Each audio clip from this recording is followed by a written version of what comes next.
अमित शिमला के सुनसान पहाड़ों में अपने हॉरर उपन्यास को पूरा करने के लिए उत्सुक कालका मेल के आखिरी डिब्बे में बैठा था। जैसे ही ट्रेन कालका स्टेशन से रवाना हुई, वह खिड़की से बाहर के दृश्यों में खो गया। घने देवदार के जंगल, धुंध से ढके पहाड़ और गहरी घाटियां, सब कुछ एक रहस्यमय आभा बिखेर रहा था। डिब्बे में उसके अलावा तीन और यात्री थे। एक बूढ़ा पुजारी जिसकी उंगलियां लगातार माला पर चल रही थीं, एक रहस्यमयी महिला जिसकी आंखें खिड़की से बाहर किसी अदृश्य चीज को तलाश रही थीं, और एक शांत लड़का जो अपनी किताब में पूरी तरह से डूबा हुआ था। अमित को उनके चेहरों पर एक अजीब सी उदासी और बेचैनी दिखाई दी। जैसे ही रात हुई, ट्रेन एक लंबी और अंधेरी सुरंग में प्रवेश कर गई।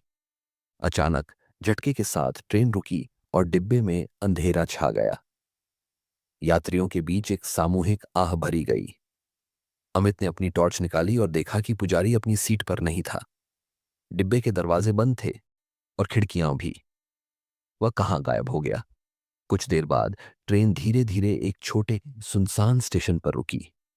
स्टेशन पर कोई नहीं था, सिवाय एक धुंधली आकृति के जो प्लेटफॉर्म के किनारे खड़ी थी। आकृति ने ट्रेन की ओर देखा और फिर गायब हो गई। अमित और बाकी यात्री डर गए। रात और गहरी होती गई और डर बढ़ता गया।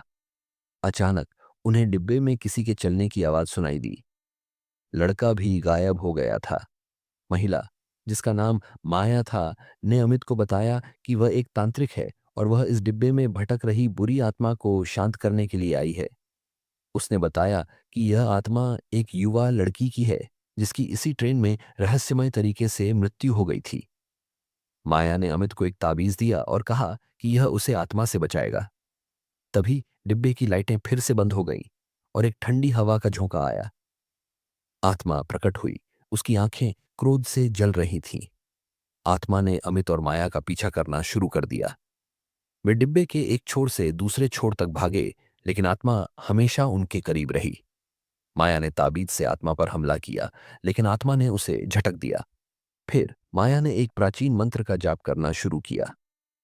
आत्मा चीखने लगी और उसकी आकृति धुंधली होने लगी। लेकिन कहानी यहां खत्म नहीं होती।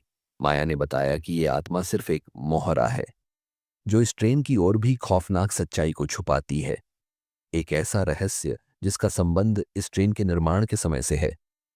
माया ने बताया कि जब इस ट्रेन का निर्माण हो रहा था, तब एक दुर्घटना में बहुत से मजदूरों की मौत हो गई थी।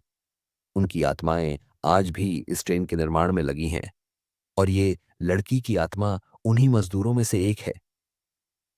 अमित और माया अब उस रहस्य को उजागर करने के लिए एक साथ काम करने का फैसला करते हैं। उन्होंने ट्रेन के इतिहास के बारे में जानकारी इकट्ठा करना शुरू किया, और उन्हें पता चला कि ट्रेन के निर्माण के दौरान कई रहस्यमय दुर्घटनाएं हुई थीं। जैसे ही वे रहस्य के करीब पहुंच रहे थे, आत्मा और भी शक्तिशाली होती जा रही थी। उसने ट्रेन के अन्य यात्रियों को भी डराना शुरू कर दिया। डिब्बे में अराजकता फैल गई। अमित और माया को समझ में आ गया कि उन्हें आत्मा को शांत करने के लिए सिर्फ मंत्रों का जाप नहीं करना होगा, बल्कि उस रहस्य को भी उजागर करना होगा जिसके कारण आत्मा भटक रही है। अमित ने अपने उपन्यास के लिए जमा की गई जानकारी का उपयोग करके ट्रेन के निर्माण के दौरान हुई दुर्घटनाओं के बारे में एक लेख लिखा। उन्होंने लेख को ऑनलाइन प्रकाशित किया और जल्द ही लोगों का ध्यान इस रहस्य की ओर गया। लोगों ने ट्रेन के निर्माण स्थल पर प्रदर्शन करना शुरू कर दिया और सरकार को मामले की जांच करनी पड़ी। जांच में यह साबित हो गया कि ट्रेन के निर्माण के दौरान मजदूरों के साथ अन्याय हुआ था। सरकार ने मजदूरों के परिवारों को मुआवजा दिया और ट्रेन के निर्माण स्थल पर एक स्मारक बनाया गया। जैसे ही स्मारक का निर्माण पूरा हुआ, आत्मा शांत हो गई। कालका मेल फिर से सामान्य रूप से चलने लगी और यात्रियों ने राहत की सांस ली। अमित ने अपने उपन्यास को पूरा किया और माया ने तांत्रिक क्रियाओं से संन्यास ले लिया। लेकिन वे कभी उस रात को नहीं भूले जब उन्होंने कालका मेल के आखिरी डिब्बे में बुरी आत्मा का सामना किया था।